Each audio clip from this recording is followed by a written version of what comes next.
recording now. So welcome everybody. I do really appreciate you being in here, sharing time and space for our live viewers as well as those on the screen at the moment. I'd like to just start by setting the intention of what this opportunity is about. I did speak to Appio earlier this morning about, I don't know if you know what happened a few weeks ago when I did a Blab for Good, Cara. I'll explain a bit more about that in a moment. So for me to stay on message about the intention. The intention of this is to literally be able to create some safe space for people to come into this conversation, share, if they wish, a challenge they're currently facing, and for us that can to then contribute into what kind of solutions we might be able to suggest or recommend, or recommend on, refer on, open up our networks and see what comes from there. Mm-hmm. So this is kind of I guess some people do, I never get the pronunciation right, tithing of donating tithing. So donating, yes, a percentage of income. I have a very Aboriginal family where I look after family first. So anything extra that I have generally goes to the family when it comes to money.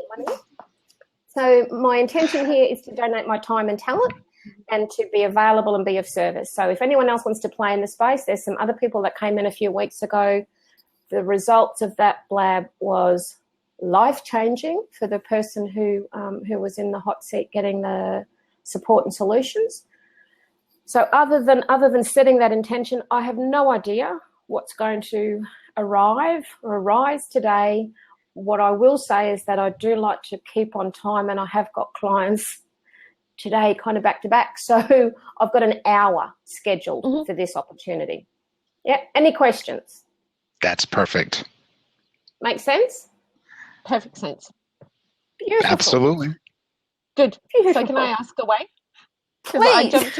I jumped into the seat. It's like, right, I do need help. I need help. So pen and paper. All right. Can you hear me? Yes, I can. Can you hear me all right? Okay, cool. So I have Appios, just so you know, I do social media management, but the space is so crowded. It's saturated. And what sits behind that is a degree in psychology and 15 years of experience in e-business. Okay. And postgraduate management qualifications, but I use that in my business, not, in managing social media. Okay. Sure.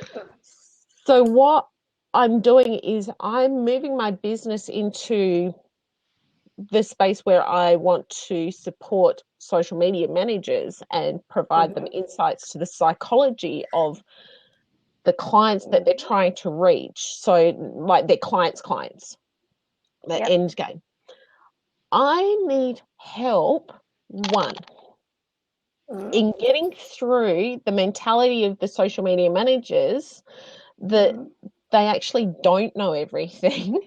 They might know the tech stuff, but they don't understand the person that sits behind all of their activities and that sits behind the tech. And the second bit is like, because I know this stuff, I can't separate myself far enough to go, okay, what do you need to know about? So this week I spoke about the psychology of social proof, because I saw that was starting to be discussed, same as authenticity is starting to be discussed. So I thought, right, I'll grab that and I'll talk about it. And the feedback has been fantastic. People are saying that, love it, it's very helpful, blah, blah, blah. So I know that I'm hitting the right point. Yep. One, I need to get through their mindset, and two, I need to know what they need. So can you help? Yes. I've absolutely got some solutions to this. Appio, have you got some ideas around this? Because I'm happy to jump in, but if you've got ideas. Well, I tends to work. I mean, even though I love the science of psychology and I've studied quite a bit of it myself. In fact, I actually studied to be a therapist for a while before choosing a totally different career path. I tend to work more in an energetic realm of myself. So just to kind of give you a little bit about my own background, most folks refer to me as the emotion emancipator, because as an empath, I'm somebody who actually senses emotion. I feel emotion, but I also broadcast a safe space for people so that when I'm working with them, they literally get to feel a sense of what it is that they really want to feel. And so because I work on that energetic level, I tend to go very much by instinct, very much by what I'm feeling, what I'm getting, and what I'm hearing, basically the impressions that I get. And I'm a firm and passionate believer that every single person in this world is empathic to a certain degree or another. Some are much more deliberate about it. Some are much more conscious about that particular ability of us to be able to sense those emotions. But nevertheless, we all have that ability. I mean, that's one of the reasons why we're able to form such strong friendships, why we fall in love, why we're able to build, families and communities and so forth, because we can sense when somebody, has a certain appreciation for us or not. So in that particular way, I would say from that standpoint, and as you're working with people and as you're trying to get a sense of how to guide them and so forth, listen to what your instincts are telling you. Listen to how it feels to you. Pay attention to how it feels, because when you pay attention to your feelings, when you're paying attention to, say, for instance, you want to guide them in a particular way, but it doesn't quite feel good to you, it's basically your guidance saying, okay, maybe I need to go into a different direction and give them something else. Exactly. Yeah. Exactly. So, Cara, what I would throw in on top of that would be some of what I wrote down with that first part of the getting through to the mentality of the managers. I wrote down what sits underneath that is their fear. And we've got a lot of people sitting in these roles that are, the expectations on them is to generally, as a social media manager, the expectation on them is to know everything. Now, in my world, one of their greatest challenges is that if they admit that they don't know everything, number one, they're going to feel very uncomfortable. Number two, it could threaten their role. Number three, they could quite easily see you as a threat rather than a compliment to their work. Yep. So like Appio, I would be inclined to be, in a very practical way, be approaching the social media managers to say, and I say this from experience, having learned how not to do some things in spaces where people weren't quite ready to hear my methodology. What I've taught myself to do, because I'm a solutions, like I'm straight there. I hear the problem and I go, bam, I know the solution, bam. And then I forget, maybe they're not quite ready to hear that yet. So some of the steps I've put in place now is to say to my clients, so tell me what's working really well. What is it that you love in this space? Talk to me about that. And that's usually really easy for them. They can go, oh, yeah, Blab, like just pour it out. And then I go, okay, awesome, that's fantastic. I've got a good sense on what really lights you up. Where are your challenges? What's really getting in the way of you feeling like you can hit the mark? And generally, there'll be an empty, pregnant pause. Yep. And I go, oh, do I have to talk about that? And I go, well, no. No, seriously, I do. I just go, no. And they go, oh, okay, so you just want to stay with that problem for a bit longer, do you? And they go, oh, not really. I go, okay, so you know what? Let me know when you're ready. Yeah. And that's hard, like really, really hard for me, because I just want to go, here's your list. Like, it's straightforward. And honestly, anyone who says, oh, it's too hard, I go, get your pen and paper, I'll write your list. It's easy. Like, here's some steps. But I've learned the hard way that not everyone is ready to receive the information. And I suspect for the client base that you're dealing with at the moment, one of the most powerful things that I would imagine you would be able to facilitate is working with that fear in a very practical, real way of being able to ask some of those pointed questions, but backing it up with, so what would be the worst thing that could happen if you did it differently? Yeah. And I was thinking that you were going to go there because I remember a review situation that I had with a manager, and she said to me, okay, so Cara, what do you think's worked really well in the past 3 months? Okay, what do you think hasn't worked so well? And what do you think you'd like to do differently next time? And So how did you feel in that process? Oh, fantastic, empowered. Oddly enough. What a beautiful formula for you. For you to take that exact formula and to be able to share that with your clients and tell the story, Cara. Because I honestly believe that storytelling is one of the most powerful tools we can use. If for you to tell the story about sharing one of your vulnerabilities, and you might like to premise it, if I'm, being a little bit cheeky and making suggestions here, but you might like to premise it even by saying, in a review, a professional review that I took place in, I felt a bit awkward and a bit uncomfortable about going into that review, not really knowing what to expect. But what I got out of it was solid gold. Yeah. So when we can share some of those vulnerabilities, that's in what I'm seeing is that's when people actually build their trust, and rapport factor with it, respect factor with us, because we're saying to them, look, we're not perfect. No one gets it right all the time, but we know what it's like to not be able to achieve. So when we can open our minds and be prepared for a little bit of the fear, a little bit of the awkwardness, and you might disappoint people and you might not get it right the first time, all of that permission-based language, when we can lead with that, people are more inclined to follow because you go, oh, yeah, well, she's like us. Okay, cool. That's where I think you could greatly influence their mentality, but really encourage them to come up with, well, if this isn't working, what else might? Like, have you put any thought into what else might? And quite often people don't really. They can get so stuck in the problem. So a strategy I throw in there is come up with 6 different things, 6 different ways that you might be able to approach this, just to get your head out of thinking this is the one way and it didn't work and now I'm stuck. Yep. 6 different ways. Cara, here's a question for you. Do you, in your discussions with these social media managers, open up the permission, if you will, for them to not know everything? Beautiful.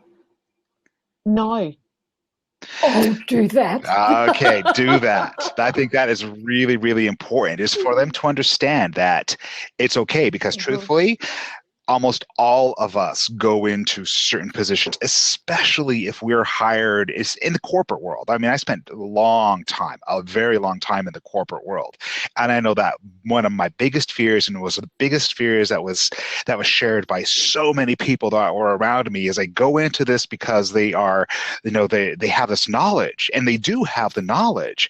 But underneath that, there's this undercurrent of, I don't know it all. Oh, crap. What have I gotten myself into? And so by opening up the space as their coach, you open up that space for them and give them permission to not know it all. It's okay not to know it all. We can keep it between us. You don't necessarily have to divulge that to your coworkers or anybody else. But if you want to improve, if you want to really be open to really succeeding in this space and creating options for yourself, and one option could be losing my peace of mind over this is not an option. Then you can open up that space to create other options as well. And by having that permission, especially permission from somebody else who has been there, to be human, to not know it all, it gives them a huge sense of empowerment as well. Definitely. It does, because Apuri, what you're doing is reminding me of all of the things, and Bronwyn, you're doing the exact same thing, is reminding all of the things that I do intuitively. Exactly. I know it's okay not to know it all. And you know what? I know it's okay to admit to somebody else that I don't know. I learned that very quickly in the public sector, that, you know what, it's okay to go to a minister and go, I'm sorry, minister, I don't know. I will get back to you on that, because giving them false information was worse than saying, I don't know. Yeah, exactly. And if anything, you engender more respect by being able to make that admission and say, let me find out. Yep. Yeah. I learned a very, very valuable lesson in a senior management role where I had been given a task which seemed like a very straightforward task. However, I'd forgotten about the hierarchical community I was dealing with. So I tried to complete this task, couldn't complete it, had to go back to my general manager with a great big amount of humility and say to her, really sorry, I wasn't able to complete that task, and it hurt. I can remember the burning in the throat, right down to my heart, where it hurt. Oh yeah. I so didn't want to say those words. That humble pie really takes a hell of a lot to swallow.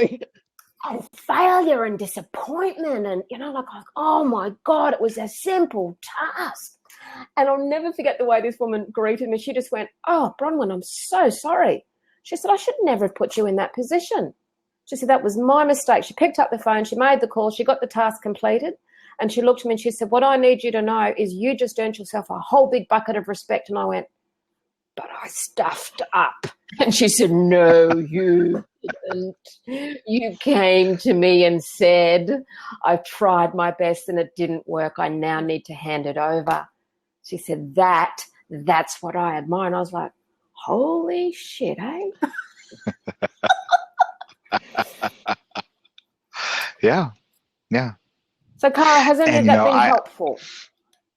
I love what you said, in the chat, that mistakes are lessons, because there are no mistakes. There are opportunities. There are, for instance, the famous example of Thomas Edison when he was inventing the light bulb.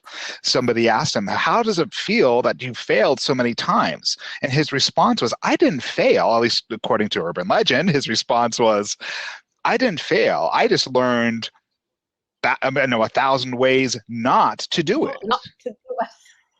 That's why I hyphenate mistake, because I truly believe that's what a mistake is. It's simply a mistake. And if we learn from it, we don't have to keep repeating how we might feel when things aren't the way we want them to be. Exactly. And the learning how not to do things is also very valuable. Mm-hmm. Oh, gotcha. That was one of the lessons that I learned through my degree, was that there are no mistakes. There's no, you learn as much from a null hypothesis or a misproven hypothesis as you do from actually proving your hypothesis. So there is no mistakes. It's meant to be. So no. And yeah.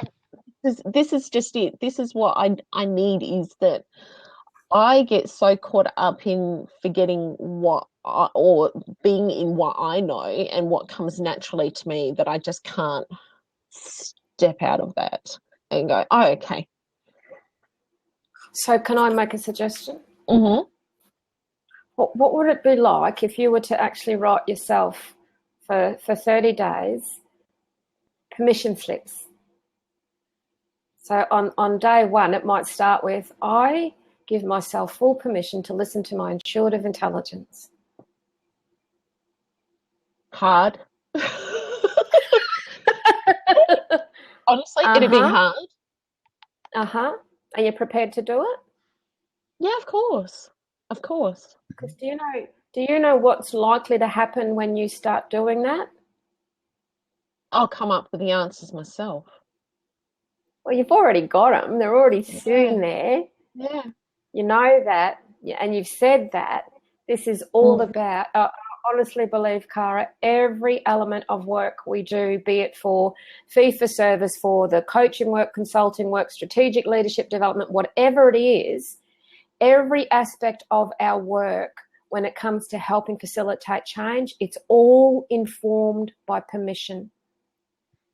And the notion of doing the 30 days, you're a psych, you get it, the 30 days of rewiring, recalibrating and reaffirming to yourself actually, I am allowed to do this. The sooner you can do that, the easier it's going to be for you to enter that workspace from a very different perspective, because what you'll take with you into that space will be a sense of confidence that you're trusting and backing yourself.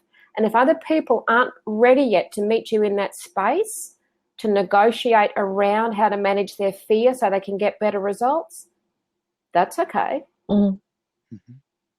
Because it's, like if you give yourself permission to go, well, that's okay, because if they're not ready, they're not ready. You can lead a horse to water, you can't make it drink. Right. I had a classic example recently where I was asked to go in and assess, from a HR perspective, to go in and assess a situation. And one of the expectations was to take a staff member through a performance management process. I assessed the situation. I had a 2-hour meeting with the staff member. I went back to the executive and said, my recommendations is that you go no further with this. And they went, what? I said, you have got one person who is not performing in a way that is aligned with your values, goals, and missions. You have got 140 other staff who are doing the very best they can. Now you've got 10 on your senior management team who are having to backfill for someone who's not able to do their work. To put focused effort and energy into those 10 who are doing their best is a much better investment than putting focused effort and energy into one who's actually not aligned. And it sends the wrong message to the rest of the other people. Hello. So from one perspective, I guess I did go into that meeting making those recommendations thinking, I've prospectively just shot myself in the foot for further work. But you know what happened? They've given me a 12-month contract to now work with the other 10. Honestly, it was literally about me giving myself full permission to be present, to assess, to make the recommendations with integrity and say, this is my professional view and here are the recommendations. Yeah. I'm listening. You know what? 2 years ago, I don't think I could have done that because I still would have had a sense of fear around the obligation of doing what was asked of me in the first place, rather than going in, listening to my intuitive intelligence and just going, look, I know you asked me for this, but actually what I'm sensing is that you need something else. And I didn't do what I'm sensing is that you need something else from the perspective of expecting work. It was not that at all. It was just, here are my recommendations. And you brought up a very good point right there, Bronwyn, about about that permission and being able to let go of the fear. You went in there being determined to be you, authentic, and listening to your intuition and speaking out, let the chips fall where they may. And I know that for many of us who have spent time in the corporate world, we end up developing those layers of fear because we're fearful that, we're going to get walloped by a vindictive boss. We're fearful that we might lose our job. We're fearful that we might not get the contract. So many things just swirl around us and so forth.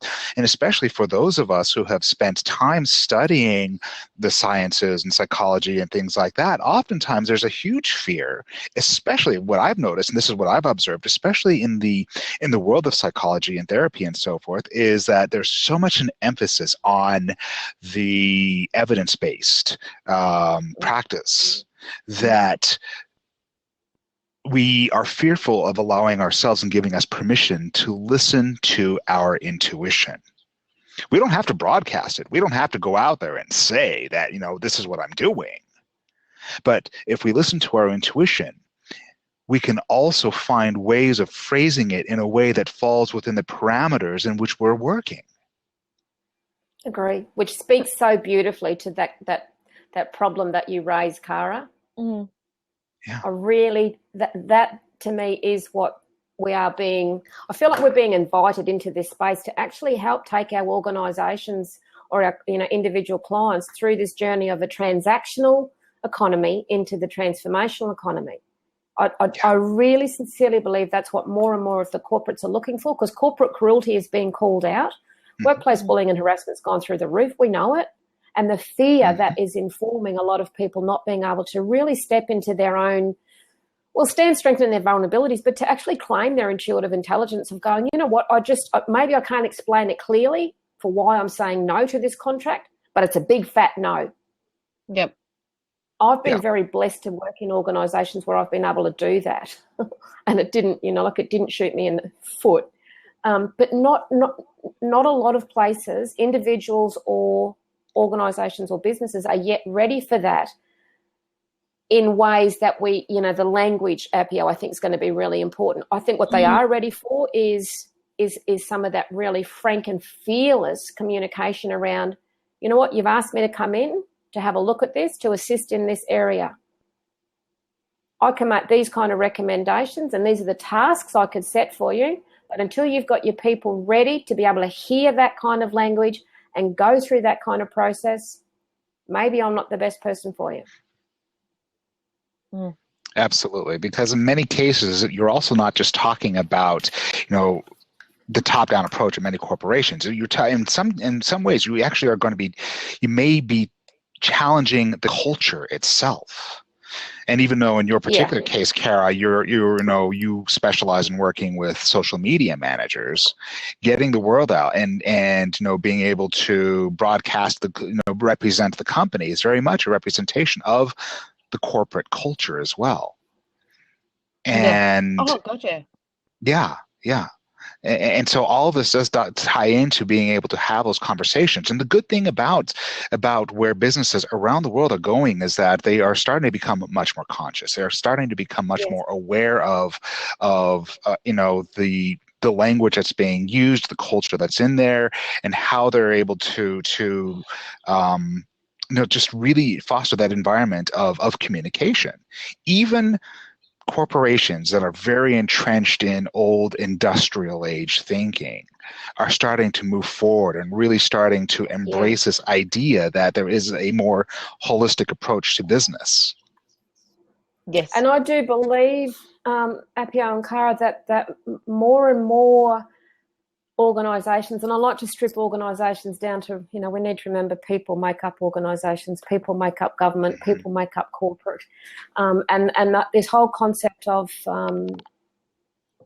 corporate cultural bullying, what we're actually talking about, in my worldview, is we've got individuals who aren't feeling good about themselves and are therefore operating out of that, and then infecting those around them. And I just want to come back to that point I was making before, Kara, about, I think if we can be more frank and fearless in our communications with our clients, what I've learned from not being frank and fearless enough, that I've had 3 clients in 6 years that I really didn't listen to my intuition, and that was primarily driven because I needed the money. I literally needed the piece of work. And those 3 times, by ignoring listening to my intuitive intelligence, they came back to bite me on the butt. Yep. One was really contracted and drawn out and painful. It was time consuming. It was just a freaking nightmare. Yep. I mean, looking at one of those at the moment. And so again, I just... friend of a friend, I'm looking at it going, this is going to be a pain to do. I really don't want to do it, but I'm doing it as a favor. I'm getting paid for it. And it's just like, man. Yeah, no, get it. Yeah. Cool. And I think the more we can actually bring that kind of certainty, and dare I say it, a bit of audacity, into our negotiations, to be able to say, look, honestly, I live in a small country town, so I feel very privileged with the face-to-face work that I do, and I love my face-to-face work as well as the online work. But I have a reputation for being very different as a consultant. For organisations to get me to come in to do some work with them, it's generally because the world's blown up, the shit's about to hit the fan, and they're not quite sure what to do, and they're like, can you just, this is the kind of call I get. Bronwyn, you've been recommended to us around some of the work the work that you do. And I can imagine it. So was there something specific? Well, we've got a few people who kind of not quite doing the right thing at the moment. I go, okay. So did you have an idea about what you wanted? no, Marie said that we should just call you. Okay. Seriously?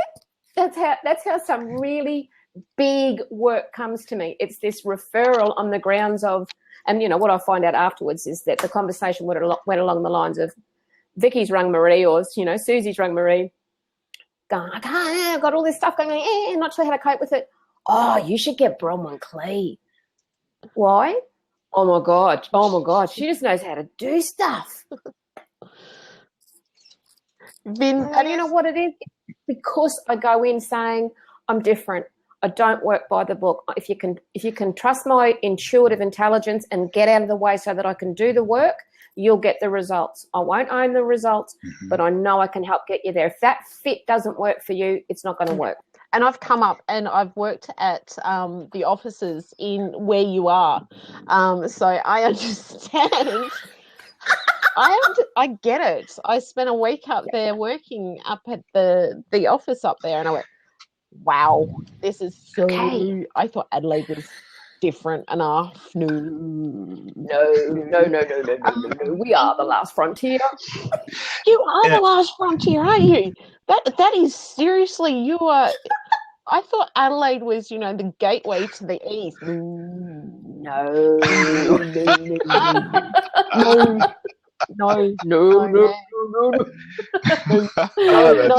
She's in pioneer land over there, Appio, or up there. Definitely. And I love it because I'm a pioneer. I just want to pick up here on something Vincent said. In order to hear your intuition, it's important to first calm and quieten the logical brain. Yes and no. Like I understand what your intention is there, Vincent. But I've been in situations where I've not really had any reason to stop and listen to my intuition, but I have been just kind of pulled up quick smart and pulled out of a situation where I've known myself to walk away going, don't even know what just happened there. So I'm not quite, you know what I mean? Like I'm not convinced that we have to be calm and quiet enough to hear that intuitive voice. Sometimes it can literally be a push. Mm-hmm. Yeah, well, I would add to that. Yeah, I would definitely add to that by saying that if we are practiced enough in listening to our intuition, there's almost like a melding between the logical brain and the intuitive brain. And they can complement each other. They can work with each other. I've always been one who feels very passionately about the fact that if you pay attention to how you are feeling in any given moment, regardless of whether it's the intuitive brain or the logical brain, it's the feeling that's going to guide us, and it's the feeling that's going to tell us. So when in the example that you're just giving us, Bronwyn, you were paying attention to how you were feeling about it. It didn't make sense, but you were still paying attention. Good point. And very instinctively to how you were feeling. Mm-hmm. Yeah. What I got out of what Vin said was overthinking. I am a chronic overthinker. Paralysis by analysis? No, I'm not analytical. I say I'm not analytical. My husband corrects me every single time. He says, no, you are analytical and you're actually really quite good at it. But no, I look at options and versions and, carry things through to the nth degree. I'm just one of those chronic overthinkers. Well, can I suggest, again, back to the strategy of the permission notes, might that be something else you might give yourself permission to think a bit differently about? I have had, thank you. I've had this book sitting here, and I went to a coaching session, a one-day intensive coaching session earlier this year, and I've had this book, and I used like 6 pages in it. I went, I've been wondering what to use the rest of it for. Guess what it's going to be? There's going to be another 30 pages used in this book on my permission, and it's going to be one a day. It's going to be a day to a page. Beautiful. I love it. Well, might I suggest to really help to support you around that, might we check in 14 to 15 days time and just check in with you and see how you're going with my permission slips, because I would sincerely love to know what your observations will be around the different experiences, because I know they will be. I just know it. Yep. And I will be going with my intuition, Appio, and my feelings for that one, because that is, I know that's where my permission problems lie. And it's, I get it. I get this knot in my gut going, no, don't do it, don't do it. No, can't admit to that one. No. Exactly. So guess what? When I feel that knot, that one's gone on the page. Yeah. And because again, like, what a beautiful opportunity to give yourself permission to not have the knot. Yeah. You know, because those, Yes. oh man, Yes. they can be nasty. Especially if you don't pay attention to it, you go through and it gets worse. Then it's like, oh. Yeah, they certainly build those knots. So. Wow. Well, thank you. And it ain't fun. How you feeling, Cara? I'm not saying relieved, but it's lighter. I'm feeling lighter from it. So, I was coming in, it's like, okay, I need that list of things that I can check off. Well, Carrie, you should really discuss this and this and this and this and this. Thank you for not giving that to me. Thank you for not giving that to me, because I think what you've given to me is actually more important in the bigger picture and in the long term. So I think that's great. So fantastic. I'm so glad. To you too. So honestly, I really want to keep these conversations happening around this, the opportunity. I know for me already, having been on Blab, I think it's 86 days. I think I saw that on my profile somewhere, something like that. The amount of gold I have received in this space, it's just been phenomenal. So the last Blab for Good that I did, Cara, I invited Kate and Rod Powers. They're the authors of a book called My Underpants Rule, and it's a book about keeping kids safe. So part of my background has been advocating for keeping kids safe, really. I was a child protective behaviours trainer, practitioner, sat on the national board for 3 years, blah, blah. And I don't mean that to downgrade the work, but it was a very big part of my life. So my 31-year-old daughter rings me about a month ago and says, Mum, I've just seen this thing on Facebook. It's a book called My Underpants Rule. Australian ex-police officer and her husband wrote the book. They need your help. Can you do something? And I'm like, of course. I don't know what the something is, my love, but Mama will try. So not having really a clue what the trying was going to look like, I put up a tweet. Actually, I introduced myself to Kate and Rod Powers and had to, do the disclaimer. I'm not a weirdo. I'm into doing social good. I think I can help. Put a tweet up to Robert Stern and a few others and just said, you know what, I know that you all care about keeping kids safe, and what I'd like to do is facilitate an opportunity on Blab where we could put this topic up and just see what can come, see what kind of support we might be able to collaboratively achieve. So the beautiful Robert Stern, God, that man's I'm just really in awe of his generous heart. Yeah. He helped facilitate a conversation where he opened up his network.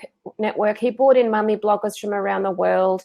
He brought in a LinkedIn expert. He brought in an angel investor, a philanthropist. These people just swarmed because they all know of his generous heart and because of the topic. Yep. So the topic touches everyone's heart, right? So within 2 hours, the conversation went from Kate reciting the rhyme in the book, and it's a very powerful rhyme. I'd love to get it, actually, though she sent me a box of books last week. So she's recited the rhyme. People have heard about the book, and then a program, like a game she's developed to match it, but wanting to develop teacher resources. Someone suggested that a letter be written to Michelle Obama, Lucy Turnbull, the 50 congressmen and women of the US. Like this thing that went from it was amazing. And to be in that seat of facilitating it was such an honor, because of the generosity that just poured in. So, the therapist in me, the coach counselor, was like halfway, okay, so just want to check in with you, Kate. How you doing? She's like, wow, overwhelmed. Yeah, I'm kind of a bit emotionally numb here. She's just like, I don't know what just happened. Like, I'm just sitting here in little old Sydney, Australia, and we've got someone from Geneva who's come in to help support this. So that for me was just the most beautiful validation of, you know what, I can do this. I love connecting people. So to put up a Blab for good. And you're so good at it too. Oh, you really are amazing. She is. I just love it. Well, oh yeah. I've been taught by this amazing woman. My mother has, she's got 8 children, 18 grandchildren, and 14 great-grandchildren. So she had her first baby at 17. She was a grandmother at 35. It's a hard life, but my God, that woman has got a heart as big as this planet. And she embedded in me, you do good wherever you possibly can. You give back to your community. And I just had 12 days with her. Flew home on Sunday, and I sat with her having a cup of tea one day, and I said to her, you know what, I can remember as a 12-year-old having to walk 2 miles to get to a bush children's home, so like a space for kids to come from out bush to the coast to get medical help, Appio. I had to walk there to do a Girl Guide badge. Not because I wanted to, but because my mother said, you will do your civic duty badge. I'm like, so we're having this cup of tea, like 50 years or 40 years later, I'm saying to her, I hated your guts, Mama. Like, seriously, the 2 miles that I'd walk there, I'd be thinking, I hate you, Mum. You're such a bitch. I would get to the children's home, I would do my civic duty, and I would love it so much I'd forget about having to walk the 2 miles home. And then the 2 miles home, I'd be back on the, I hate your guts, Mum. I hate your guts. Because it was such a long walk. But, that teacher, I totally get that. There was a lot of things that I felt like I was forced to do as a child that now I look back and I'm like, you know what? That did a lot of good for me. I remember one time when some neighbors, they had just moved in. They were actually landscaping their yard, and my mom showed up, and she said, "By the way, they need help with, putting their sod in, their grass in. So go do it." I'm like, "But," no. She said, "No, go." And you know what? It's funny because that experience, to this day, when I see them, they say, I cannot forget that time when you just showed up and you helped us with wow. And they've been incredible friends of the family, and just, I have very fond memories of that now. But boy, at the time, I was complaining the whole way through. Thank you for telling me that, because I've got 2, Appio, you don't know, I've got 2 children. I've got a girl who's 10 and a boy who's 8. And I know it's, through what I do and what I reinforce to the kids, like my daughter is like, you can see it on her face. She is dark with me about whatever I've told her she has to do at that point. I'm like, Mum, I hate you guys. I seriously, you know what? Rot in hell at this point in time for all I care. Yep. I will go up to her, and generally it's about her being a mother to her younger brothers, and that is generally the thing that really gets on her goat. I will go and I will kiss her goodnight, and she'll say to me, Mum, I'm sorry, but you were really right. And it's good to know that those lessons will stay with her for life. They do. Because at this point in time, believe me, when I say the same fucking thing every single day, and I feel like I'm not getting through to her, eventually it will click. Absolutely. And it will stick with her for life. It really, really does. At the time, you get all kinds of nasty looks and, rolling of the eyes and everything else, and, attitude. but it but does. It's teaching. It really does. Absolutely. It is. It is And teaching. we know that those values that are instilled in those formative years, they become the essence of our foundation. Mm. So it's, it's lovely to have people acknowledge how much I love connecting and how good I am at it. I don't do it with an agenda to achieve anything other than being a part of the social glue of contributing to creating a better world for the greater good of all. Because I want to be a part of that world. Yeah. That's why I've dedicated myself to doing the work that I'm doing now, is because I see so much pain. I feel so much pain, emotional pain that around me from many of the traumatic experiences that people have experienced as a result of expectations that have been placed on them. We're kind of taking a quick, veer off into the bushes, if you will. But it ties very much into what we're talking about as far as our experiences as children. Yes, there are many good experiences, and some of them, we may not like them while we're doing them. We may not like them as we're being told you must, but ultimately they end up being good. But on the flip side of that, there's also the experiences that traumatize us, that leave us feeling very, very scarred, and leave us with a lot of the the guilt and shame and fear. Fear is the big one. I think that so many of the issues that we face in the corporate world, as well as in our personal lives and in society and so forth, so much of it is fear-based. Absolutely. I really believe that's what drives corporate cruelty. Yeah. Because corporate cruelty is, when you look at fear for what it is, it's false evidence appearing real. The tragedy that I see in corporate is when the pack mentality feeds into it. So, we look at all of the individuals make up corporates, and when we look at individuals operating out of their own fear base as an individual, it's a very different entity to when there's then that pack mentality that comes in to say, actually, we hold the balance of power here from a negative perspective. That's what I find really challenging.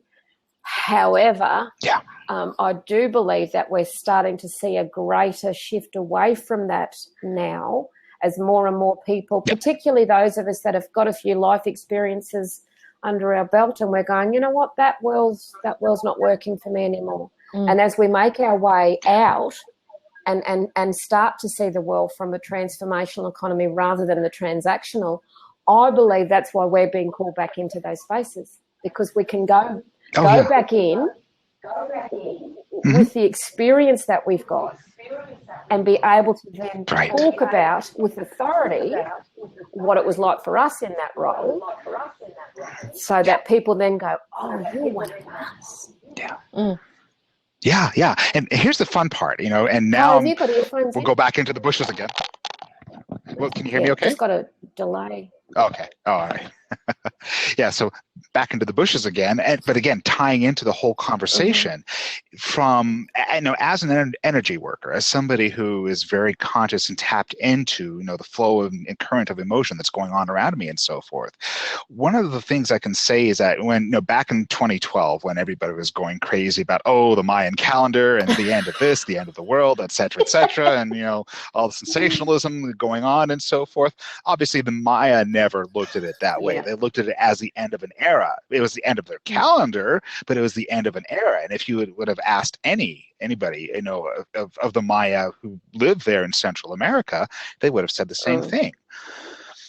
I really, really, really, at least for me anyway, what I have been picking up on, what I have been sensing is the fact that shift that took place back in December 2012 was in fact an awakening. It was a transition so that now even the most hardened people in the corporate world, the people who live in so much fear and so forth, are starting to wake up to greater consciousness. I agree. They're starting to actually listen to their intuition a bit more. They're starting to listen to their feelings more.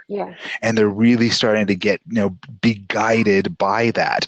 That was the major shift that took place then, and it is accelerating. It's getting stronger, and there's just so much that I get excited just thinking about it, just tapping into it, just letting myself feel it, how it feels and so forth.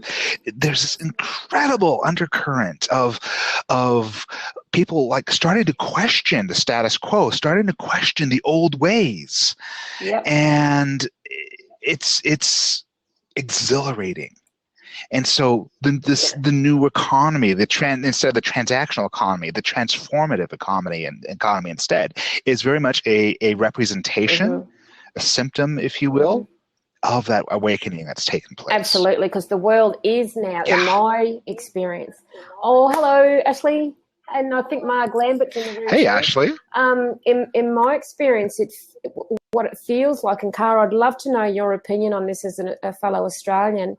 I feel like we're finally able to use some language in workplaces that around emotional wellness, around emotional fitness, around emotional health, that even 5 years ago we couldn't. It just would not have been accepted. Yeah. Yes, we can. Absolutely, we can. And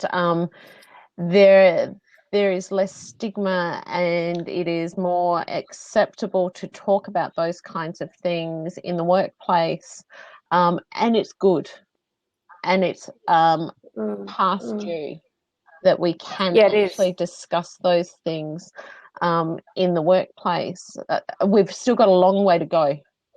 Yeah, we have. There is a lot. You know, in fact, Vin mentioned mindfulness earlier, and I get really excited when I see many companies. Of course, you know, the newer, more forward-thinking ones are very much tapped into mindfulness, and there's a lot of mindfulness experts out there and so forth. And I get really excited because it does tie into this higher level of consciousness that's taking place. The conversations that couldn't take place 5 years ago, you know, or even sometimes as recently as 3 years ago. Now those conversations are, in fact, starting to take place. Hey, Joe. Aren't you thoughtful to pop in here? Thank you.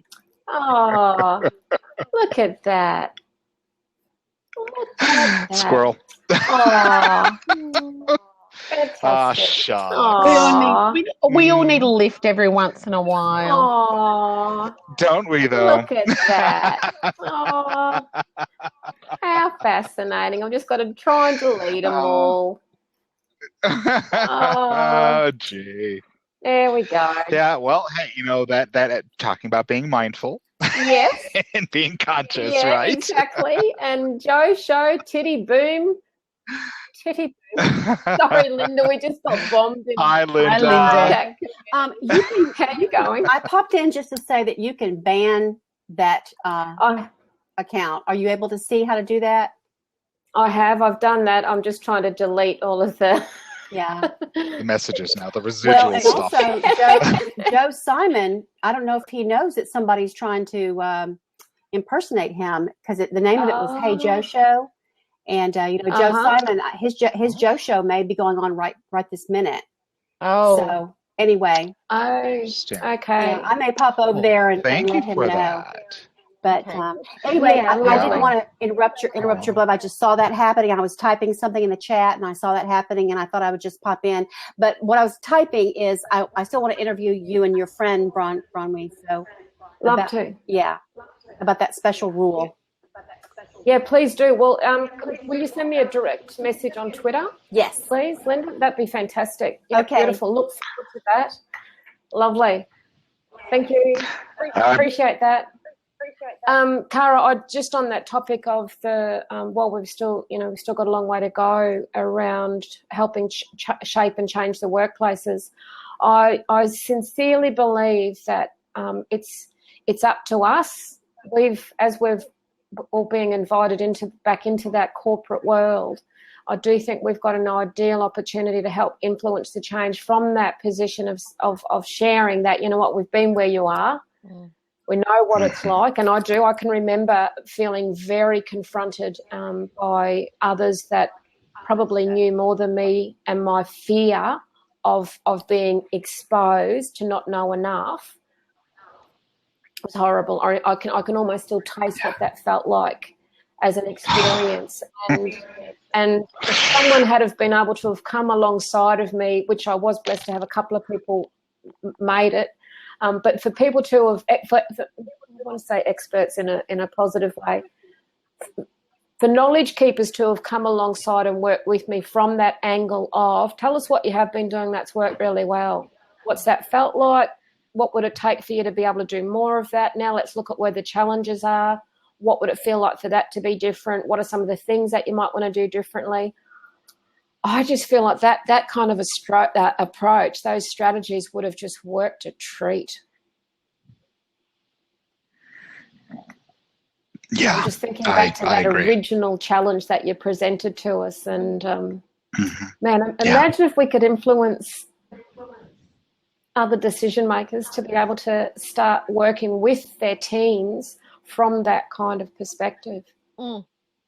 Yeah, and even open up that by opening up that space of that permission to not know it all, by giving them permission and then saying it's okay. And not only that, but so that they can learn that they can also give permission to their direct reports, to the people within their culture. As long as you are doing the best that you possibly can, and as long as you find the resources, as long as you're constantly challenging yourself to grow and to learn and to expand, and as long as all of us are coming together within the company for the greater good, so we can do good, not just as a company, not just for the shareholders, but as our mission. Because the truth is that every single company that's out there exists not to make money, but to provide a service, to do something good, to solve a problem. And if we can look at it from that perspective, and if we can help these leaders understand that they are indeed problem solvers, and that every single person that's in that system, not individuals, but the system as a whole, are there as contributing to the resolution of that problem. And yes, you have permission to not know it all. Imagine the incredible things that can take place. I get chills of thinking about that one. Hey, folks, I'm going to wrap this up because we are almost at time, and I've got clients on their way. So I want to say thank you very much, Cara. I really appreciate you coming in and putting up those challenges to us. And thank you. I'm glad that you've got some strategies there. You're going to work on that permission commitment for 30 days and recalibrate your new beliefs that you can give yourself permission to do it differently. And we'll check back in a couple of weeks' time. I'd love that. That'll be fun to just get a sense on where you're up to.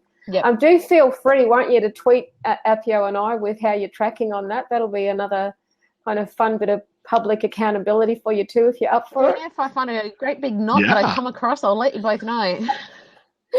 Please do. We might be the knot busters, brother. You can be my knot busters. That's right. We can totally do that. All right, I'm not those knots. Okay, so thank you very much, and for all of the chat community, and Cara and Appio, thanks for just adjudicating and facilitating that chat. I find it really difficult to do as the facilitator of the Blab to try and stay on top of that. And I just love how intuitively there seems to be this beautiful flow on Blab, doesn't there, where someone will come in and just help make that happen. I love it. So thank you. I just want to throw out there too, Tim, Rocker Life Coach. Tim, I don't know if you're following Tim. Yes. Tim has created this beautiful tag. I'm just going to put it in here. And it's called "Thank You for Being in My Life Today." They're the letters. Oh, interesting. So please share the love. I've got to take that call. I've got to go really quickly. All right. Thank you very much, everybody. Thanks. All right. Appreciate it. We'll see you guys later. Bye. All righty.